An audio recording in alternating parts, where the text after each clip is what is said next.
In this video, I want to talk about how you can get YouTube on your TV. Now, this works for most TVs, and especially for newer TVs. Almost all of them can get YouTube, but if you have a really old TV, you might still be able to do it. Now, the first one is look for YouTube if it's already built in. Most newer smart TVs already have YouTube built in the TV, so just go to Home button and then look for it. If it's not in there, what you can do is you can try and look for the App Store on your TV. So for LG, it will be LG Content Store.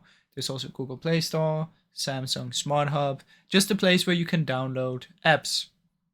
If you found it, you should be able to download YouTube from in there.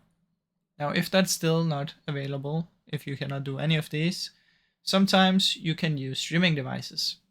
Chromecast, Amazon Fire Stick, Roku, and all of these. Or if you won't, the last one is you can try screen mirroring. So you can use your phone or your tablet and cast it to your TV like AirPlay, or if you're using Android, you can use Google Cast. So they should be able to do it.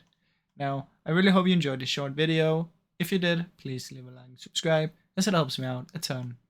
Thank you so much for watching.